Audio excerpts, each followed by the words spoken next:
ஒரு அரசனும் அமைச்சரும் ஒரு நாள் ரொம்ப சாவகாசமாக பேசிக்கிட்டு இருந்தாங்களாம். அரசன் அமைச்சரை பார்த்து ஒரு கேள்வி கேட்டிருக்கார்.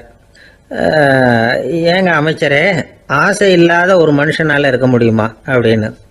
ஏன் முடியாது, துறவி அப்படிங்கிறவங்கெல்லாம் அப்படிப்பட்டவங்க தானே அப்படின்னாராம் அமைச்சர். அவங்கெல்லாம் உண்மையிலேயே ஆசையை விட்டவங்க தானா அப்படின்னு கேட்டாரா ராஜா.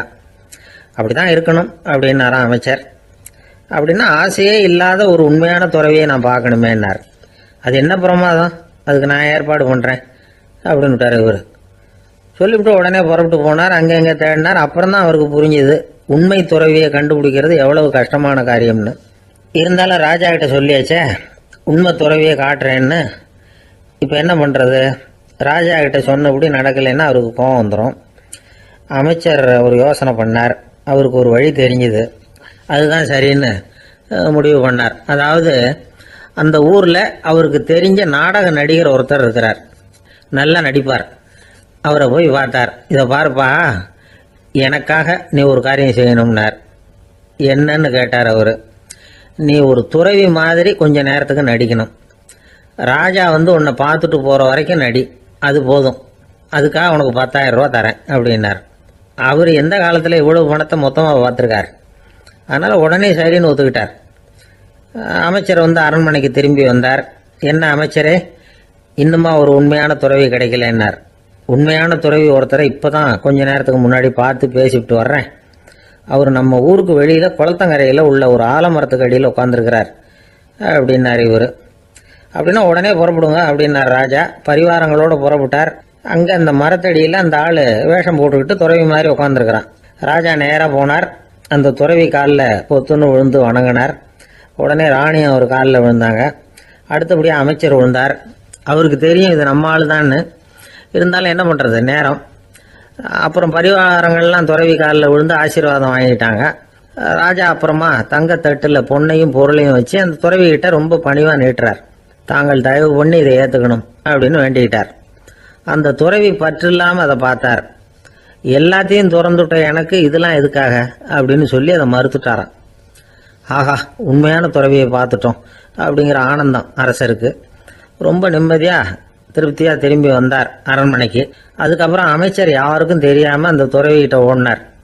சொன்ன பிரகாரம் பணத்தை நீட்டினார். இந்தப்பா, நான் உங்ககிட்ட சொன்னபடி 10,000 ரூபா பணம் எடுத்துக்கோ அப்படின்னார். அந்த ஆள் ராஜா கிட்ட சொன்னது மாதிரியே எல்லாத்தையும் திறந்துட்ட எனக்கு இதெல்லாம் எதுக்காக வேணாம் அப்படின்னு விட்டாரான். நடித்த வரைக்கும் போதும்ப்பா, இனிமேல் இந்த நாடக வசனம்லாம் வேணாம், வேஷத்தை கலைச்சிரு, பணத்தை வாங்கிக்கோன்னார். இல்லைங்க, இது வேஷம் இல்லை, இது வசனமும் இல்லை, இது உண்மை. கொஞ்ச நேரம் துறவி மாதிரி நடித்ததுக்கே இந்த தேசத்து ராஜா ராணி அமைச்சர் பரிவாரங்கள் எல்லாம் என் காலில் விழுந்து வணங்குறாங்க. அப்படின்னா உண்மையான துறவியாக இருக்கிறது எவ்வளவு பெருமையான விஷயம். நான் உண்மையான துறவியாக ஆக போகிறேன், அப்படி முடிவும் பண்ணிட்டேன் அப்படின்னார் அந்த நடிகர். வேஷம் கூட எப்படிப்பட்ட விளைவுகளை உண்டு பண்ணுது பார்த்தீங்களா. நம்மால் ஒருத்தன் ரொம்ப வசதியாக தான் இருந்தான். ஒரு நாள் அவன் சொத்து பூரா திருட்டு போட்டுது. அதுக்கப்புறம் இவன் துறவி மாதிரி ஆயிட்டான். ஊர் ஊராக சுற்றினான். ஒரு குருநாதரை தேடி கண்டுபிடிச்சான். அவர்கிட்ட சீடனாக சேர்ந்துக்கிட்டான். அவனை பார்த்து ஒருத்தர் கேட்டார், நீ உண்மையான சீடன் தானான்னு. இல்லைங்க, சீடன் மாதிரி நடிச்சுக்கிட்டு இருக்கிறேன் அப்படின்னா. அது குரு துரோகம் இல்லையா அப்படின்னு கேட்டார் அவர். இல்லைங்க, நான் பண்ணது குரு துரோகம் இல்லை, என் குரு பண்ணது தான் துரோகம். என்னுடைய பணத்தை கொள்ளையடிச்சது இவர் தான். அதை எங்கே வச்சிருக்காருன்னு கண்டுபிடிக்கிறதுக்காக தான் இவர்கிட்ட சீடனாக சேர்ந்துருக்கிறேன் அப்படின்னானா. ஒருத்தர் ரொம்ப அவசரமாக வந்தார். சார், மனுஷன் நிம்மதியாக இருக்கிறதுக்கு என்ன வழின்னு கேட்டார். சீக்கிரமாக ஒரு கல்யாணத்தை பண்ணீங்க, எல்லாம் சரியாக போடும் அப்படின்னோம். அவர் ஒரு மாதிரியாக பார்த்தார். ஏற்கனவே எனக்கு கல்யாணம் ஆயிட்டுது சார், அதனால தானே நிம்மதியாக இருக்கிறதுக்கு வழி கேட்குறேன் அப்படின்னார். சரி, இவர் ஒரு மாதிரியான கேஸ் அப்படின்னு நினச்சிக்கிட்டு நம்மகிட்ட இருந்த ஒரு சின்ன புத்தகத்தை அவர்கிட்ட தூக்கி கொடுத்தோம். இதை படித்து பாருங்கன்னு. கல்யாணத்துக்கு பிறகும் சந்தோஷமாக இருக்கிறதுக்கு என்ன வழி அப்படிங்கிற கேள்விக்கு அந்த புத்தகத்தில் விளக்கம் இருந்தது. கணவன் மனைவிக்குள்ள சிக்கல் வராமல் இருக்கிறதுக்கு அதில் சில வழிகளை சொல்லி கொடுத்துருக்குறாங்க. அதெல்லாம் என்னென்ன அப்படிங்கிறத இப்போ பார்க்கலாமா. குடும்பம்னு இருந்தால் கோபம் வரதான் செய்யும். அது வந்துட்டு போகட்டும், பரவாயில்ல. ஆனால் அந்த கோபம் ஒரே நேரத்தில் 2 பேருக்கும் வந்துடாமல் பார்த்துக்கணும். ஒரு சமயத்தில் யாராவது ஒருத்தர் தான் கோபப்படணும், அடுத்தவங்க அமைதியாக இருக்கணும். அதுக்கப்புறம் இவர் அமைதியான உடனே அவங்க ஆரம்பிச்சிக்கலாம். கோபமாக ஏதாவது சொன்னால் உடனே கோபமாக பதில் சொல்லக்கூடாது. கொஞ்சம் பொறுத்து கோபம் தீர்ந்த உடனே அந்த பதிலை சொல்லலாம். அப்போ பதில் கோபமாக இருந்தால் கூட அது அவ்வளோ பெருசாக தெரியாது. அற்ப விஷயத்துக்கெல்லாம் காய்ச்சி மூச்சுன்னு கத்திட்டு இருக்கக்கூடாது. உங்கள் 2 பேருக்குள்ள ஒரு தர்க்கம் ஆரம்பமாயிட்டுதுன்னு வச்சுக்கோங்க. கடுமையாக 2 பேரும் விவாதம் பண்ணுறீங்க.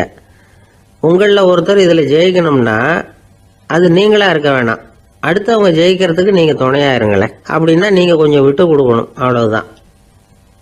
ஏதாவது குத்தம் சொல்லணுமா, செஞ்ச தப்பை சுட்டி காட்டணுமா, விமர்சனம் பண்ணணுமா, பண்ணுங்க, வேணான்னு சொல்லலை. ஆனால் சொன்னதை அப்படி சொல்கிறத கொஞ்சம் அன்பாக இதமாக சொல்லுங்க. எப்போ நடந்த தவறுகளை எல்லாம் இப்போ போய் மறுபடியும் ஞாபகப்படுத்திட்டு இருக்க வேண்டாம். நான் அப்போவே சொன்னேன் இந்த புடவை வேணாம்னு, நீங்கள் தான் கேட்கல, இப்போ பாருங்கள் கிழிஞ்சு போச்சு இப்படின்னு கத்துனாங்க ஒரு அம்மா.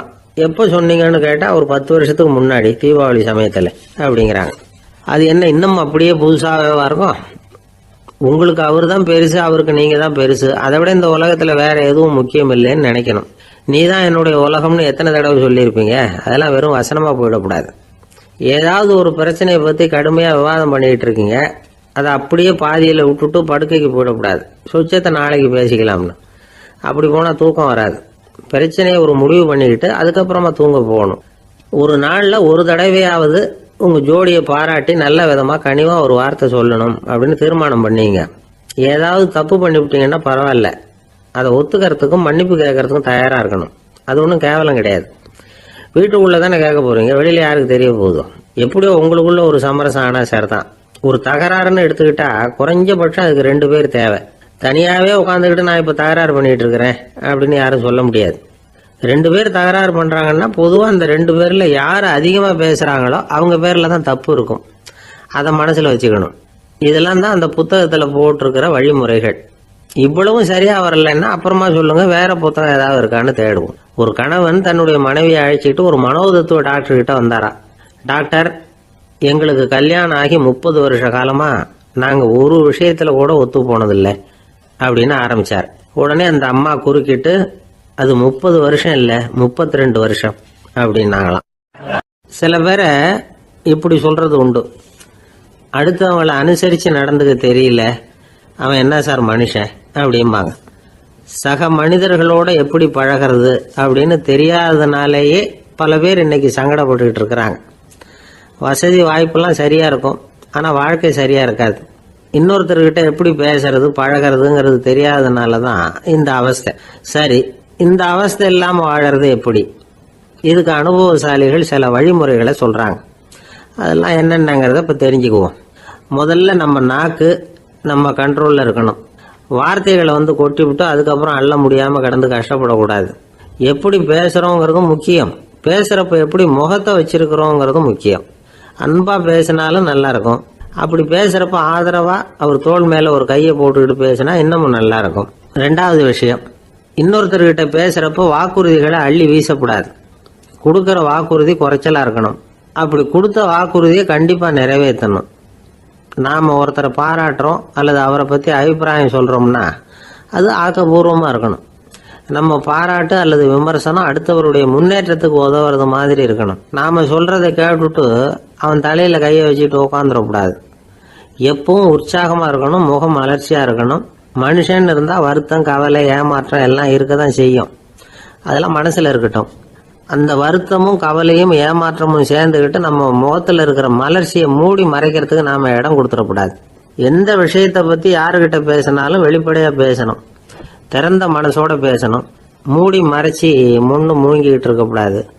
இன்னொருத்தர்கிட்ட பேசுகிறப்போ விவாதம் பண்ணுங்க, அது தப்பு இல்லை. ஆனால் வாதாடிக்கிட்டு இருக்கக்கூடாது. அதாவது என்ன சொல்கிறாங்கன்னா, டிஸ்கஸ் பண்ணலாம், ஆர்கியூ பண்ணக்கூடாதான். நம்மக்கிட்ட இருக்கிற நல்ல குணங்களை நாம் எடுத்து சொல்லிகிட்டு இருக்கக்கூடாது. அந்த நல்ல குணங்களே நம்மளை பற்றி எடுத்து சொல்லணும், அது மாதிரி நடந்துக்கணும். அதே மாதிரி அடுத்தவங்க கிட்ட உள்ள கெட்ட குணங்களை பற்றி அவசியம் இல்லாமல் நாம் பேச வேண்டியதில்லை. உங்களை பற்றி யாராவது தப்பாக பேசுகிறாங்களா, அப்படி அவங்க பேசுகிறதுல உண்மை இல்லையா அப்படின்னா அதை நீங்கள் பொருட்படுத்த வேண்டியதில்லை, விட்டுடலாம். அது தானாக போயிடும். ஒரு 4-5 பேரோட பேசிக்கிட்டு இருந்தீங்கன்னா எல்லாருக்கும் முக்கியத்துவம் கொடுங்க, யாரையும் அலட்சியப்படுத்தாதீங்க. தமாஷா பேசலாம், ஆனால் அவங்க தமாஷ் அடுத்தவங்களை கேலி பண்ணுறதா இருக்கக்கூடாது. நமக்கு கிடைக்க வேண்டியது கிடைக்கலையே அப்படிங்கிற தவிப்பு நம்மக்கிட்ட இருக்கக்கூடாது, அது தேவையில்லை. உங்கள் செயல்பாடுகள் தெளிவாக இருக்கட்டும், பாராட்டு தானாக அவங்கள தேடிட்டு வரும். இன்னொரு மனுஷனுடைய மனசில் கௌரவமான ஒரு இடத்த பிடிக்கணும்னா நாம் இந்த குணத்தையெல்லாம் நம்மகிட்ட வளர்த்துக்கணும். இதெல்லாம் அனுபவசாலிகள் சொல்லியிருக்கிற குறிப்புகள். இந்த குறிப்புகளை சரியாக புரிஞ்சுக்கணும், அது முக்கியம். தப்பாக புரிஞ்சுக்கிட்டா என்ன ஆகும் தெரியுமா? இதை கேளுங்க. ஒருத்தர் வந்தார், சார் அடுத்தவங்க தோள் மேலே கையை போட்டுக்கிட்டு அன்பாக பேசணும்னு சொன்னீங்க, அப்படி தான் பேசினேன்.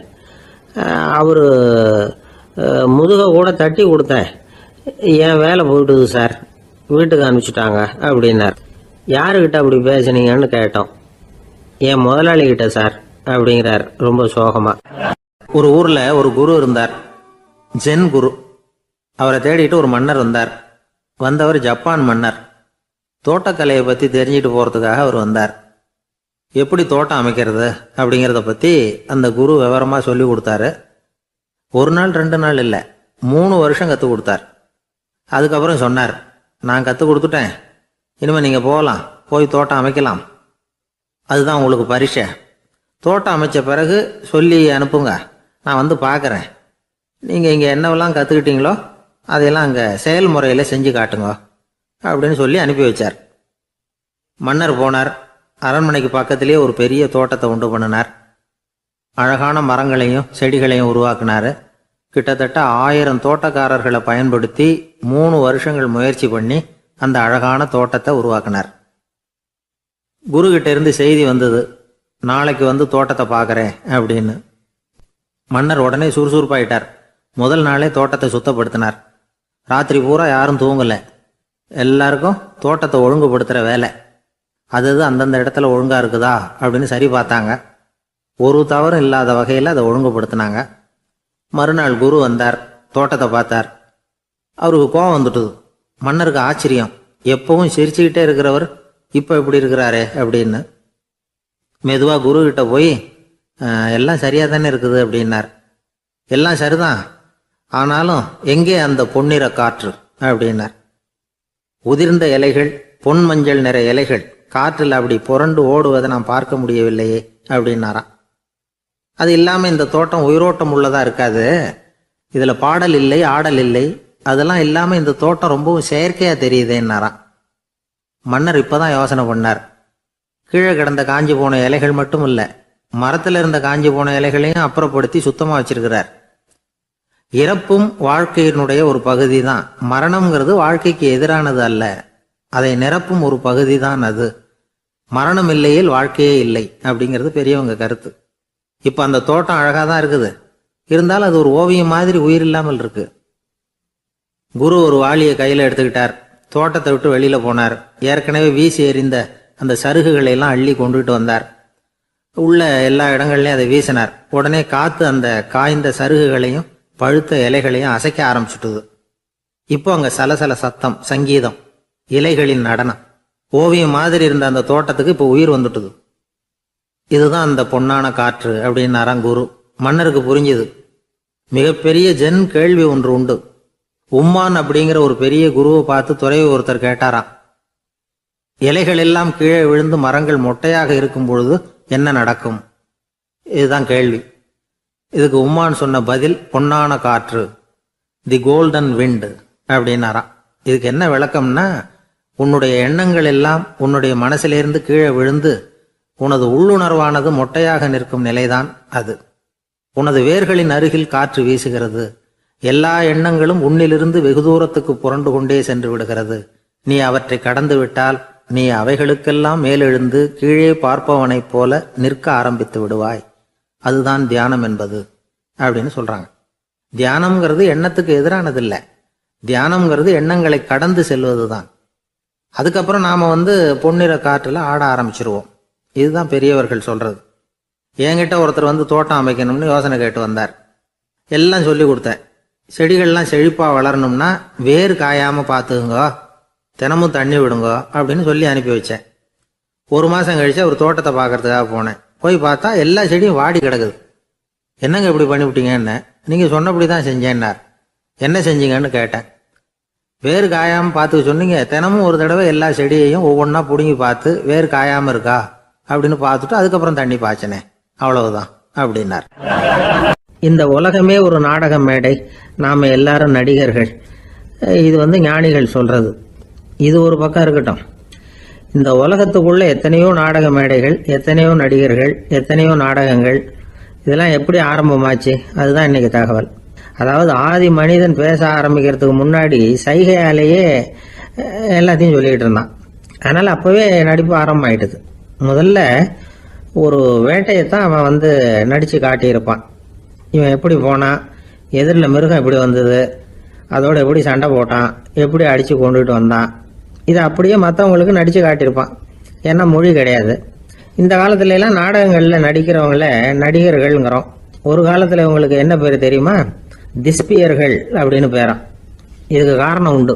அதாவது 2000 வருஷத்துக்கு முன்னாடி கிரீஸ் நாட்டில் திசிபியஸ் அப்படின்னு ஒரு ஆள் இருந்தான். அவன் ஒரு பெரிய நாடக கலைஞன். அவன் சில இளைஞர்களை சேர்த்துக்கிட்டான், பயிற்சி கொடுத்தான், நாடக குழுவை உருவாக்கினான். நடிகர்களையும் நாடகத்துக்கு தேவையான பொருள்களையும் ஏற்றிக்கிட்டு போகிறதுக்கு ஒரு வண்டியையும் தயார் பண்ணான். அந்த வண்டியிலேயே அவன் கிரேக்க நாடு பூராவும் சுற்றினான். ஊர் ஊராக நாடகம் போட்டான். ஒரு ஊருக்கு போனதும் அங்கே நாடகம் நடத்த தியேட்டர் இருக்கா அப்படிங்கலாம் பார்க்கறது இல்லை அவன். ஏன்னா அப்போலாம் தியேட்டர்னா என்னென்ன தெரியாது. நாடகம்னா அது ஒரு மூடிய கொட்டைக்குள்ளே தான் நடத்தணுங்கிறது அப்போ யாருக்குமே தோணலை. இந்த வண்டி போகும், அதுவே ஒரு பகுதி அப்படியே ஒரு மேடை மாதிரி விரிச்சிக்கும்.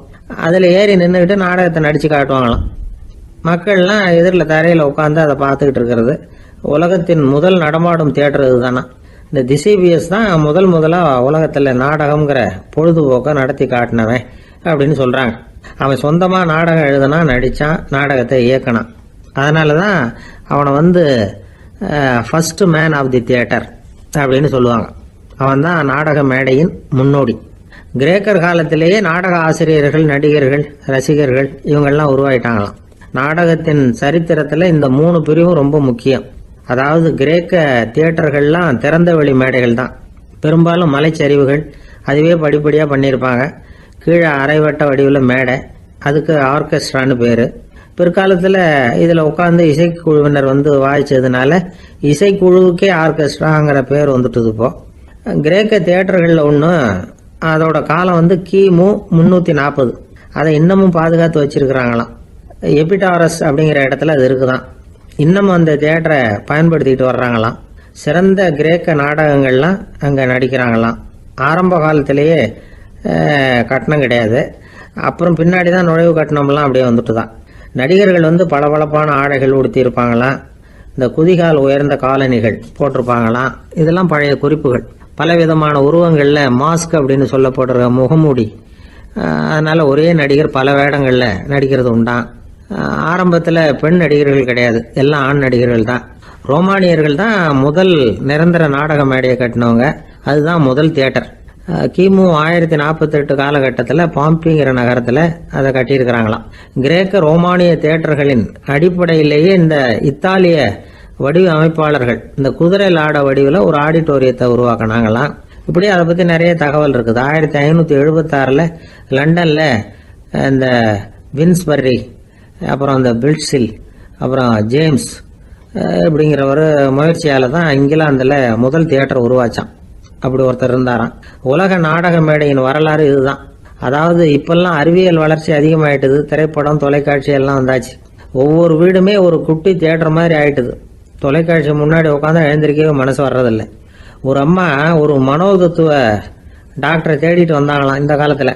டாக்டர், எங்கள் வீட்டுக்காரர் எப்போ பார்த்தாலும் டிவி முன்னாடி உட்காந்துக்கிட்டு அதையே வெறிச்சு பார்த்துக்கிட்டு இருக்கிறார், உத்து பார்த்துக்கிட்டு இருக்கார், எனக்கு சந்தேகமாக இருக்குன்னாங்களாம். இது மனக்கோளாறு இல்லைங்க, ஆர்வக்கோளாறு, அவ்வளவுதான், இதுக்காக பயப்படாதீங்கன்னாரான் டாக்டர். அப்படி இல்லை டாக்டர், டிவி ஓடும் பொழுது நாம் எல்லாம் அதை பார்க்குறோம் சரி, ஆனால் அவர் அப்படி இல்லை, டிவியை நிறுத்தினதுக்கு அப்புறமும் அதையே உத்து பார்த்துட்டு உட்காந்துருக்கிறார், அதனால தான் சந்தேகப்பட்டு உங்ககிட்ட வந்தேன் அப்படின்னாங்களாம். ஒரு சின்ன பையன் வந்தான். அவனை பார்த்து ஒரு கேள்வி கேட்டோம். ஏன்ப்பா உங்கள் வீட்டில் அம்மா புத்திசாலியா அப்பா புத்திசாலியா அப்படின்னு. அவன் அலட்சியமாக நம்மளை பார்த்து சிரிக்கிறான். என்ன சார் இது, இந்த காலத்தில் இது கூட தெரியாமல் இருக்கிறீங்களே அப்படிங்கிறான். ஒரு சின்ன பையன் நம்மளை பார்த்து இப்படி கேட்டு விட்டானே அப்படின்னு நினைக்கிறப்போ நமக்கு ஒரு மாதிரி ஆகிடும். அதுக்கப்புறம்தான் இந்த தாத்தா பாட்டிலாம் சொல்கிற ஒரு கதை ஞாபகத்துக்கு வந்தது. அது என்ன கதை தெரியுமா? ஒரு ஊரில் ஒரு அம்மாவும் பிள்ளையும் இருந்தாங்களாம். அந்த மகனுக்கு திடீர்னு தேசாந்திரம் போய் வரணும்னு ஆசை வந்துட்டுது. ஊர் ஊராக போய் சுற்றி பார்க்கணுங்கிற ஆசை. அந்த அம்மாவுக்கு இது பிடிக்கல. மகனை பிரிஞ்சு இருக்கிறதுக்கு அவங்க மனசு இடம் கொடுக்கல. வேணாப்பான்னு சொல்லி பார்த்தாங்க, அவன் கேட்கல. திடீர்னு புறப்படவும் செஞ்சுட்டான். சரி, இனிமேல் அவனை தடுக்க முடியாதுன்னு முடிவு பண்ணிக்கிட்டாங்க அந்த அம்மா. இருந்தாலும் புத்திசாலித்தனமாக ஒரு யோசனை பண்ணாங்க. மகனை கிட்டத்தில் கூப்பிட்டாங்க. அவங்ககிட்ட சொன்னாங்க, இதை பாருப்பா, நீ தேசாந்தரம் போகிறதுன்னு தீர்மானம் பண்ணிவிட்ட, அதை நான் தடுக்கலை, போயிட்டு வந்துடும்.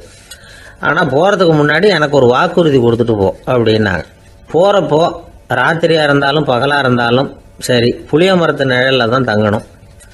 திரும்பி வர்றப்போ இரவும் பகலும் நீ வேப்ப மரத்து நிழல்லே தங்கணும் அப்படின்னாங்க. சரி, அப்படியே செய்கிறேன்னு சொல்லி வாக்குறுதி கொடுத்தான் பையன். புறப்பட்டு போனான்.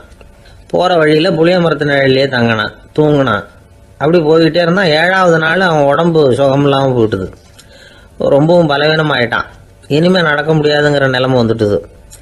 யோசிச்சு பார்த்தான். சரி, இதுக்கு மேலே போக வேண்டாம் அப்படின்னு முடிவு பண்ணிட்டு திரும்பி வர ஆரம்பிச்சிட்டான். திரும்பி வர்றப்போ வழியில் வேப்ப மரத்து நிழல்லையே தங்கி வந்தான். நாளுக்கு நாள் உடம்பு சரியாக வந்துட்டுது. 7வது நாள் வீட்டுக்கு சேர்றான். உடம்பு பழையபடியே கலகலப்பாயிட்டுது. பூரண சுகம். தேசாந்திரம் போன பையன் திரும்பி வந்துட்டானே அப்படின்னு அந்த அம்மா ஆச்சரியப்படலை. ஏன்னா அவங்களுக்கு தெரியும் இப்படி ஆகும்னு. பையன் சீக்கிரமாக திரும்பி வரணுங்கிறதுக்காக தான் அவங்க அந்த யோசனையை சொன்னாங்க. என்ன விஷயங்கிறதையும் அவங்களே சொன்னாங்க. மகனே, புளிய மரத்து நிழல் உடம்புக்கு உஷ்ணத்தை கொடுக்கும், சீக்கம் உண்டாக்கும். அதனால் நீ தொடர்ந்து புளிய மரத்து நிழலில் தங்கினாவே நோய்க்கு ஆளாயிட்ட. அதனால் நல்ல பயணத்தை முடிச்சுக்கிட்டு திரும்பி வரணுங்கிற முடிவுக்கு வந்துட்ட. திரும்பி வர்றப்போ நீ தங்கினது வேப்ப மரத்து நிழல். அது உடம்புக்கு குளிர்ச்சியை தரக்கூடியது, நோயை தீர்க்கக்கூடியது. அதனால் சுகமாக வீட்டுக்கு சேர்ந்துட்ட. உன்னோட தேசாந்திர பயணத்தை தடுக்கிறதுக்காக தான் இப்படி பண்ணினேன் அப்படின்னாங்களாம் அந்த அம்மா. பார்த்தீங்களா அம்மாவோட புத்திசாலித்தனத்தை? அப்பாவாக இருந்தால் இப்படியா பண்ணுவார்? ஒரு அப்பா பையன்கிட்ட 10 ரூபா கொடுத்து இதை எடுத்துக்கிட்டு அடுத்த ஊருக்கு போய் அங்கே இருக்கிற மாமா கிட்ட இதை கொடுத்துட்டு வாடா, வழியில் எங்கேயாவது மரத்தடியில் படுத்து தூங்கி விடாதே அப்படின்னு எச்சரிக்கை பண்ணி அனுப்புனாராம். பையனுக்கு எச்சரிக்கையாக வாழறது எப்படிங்கிறத கற்றுக் கொடுக்கறதுக்காக இப்படி பண்ணார். அவன் பணத்தை வாங்கிக்கிட்டு போனான். அப்பா சொன்னதை மறந்துட்டு ஒரு மரத்தடியில் படுத்து தூங்கிட்டான்.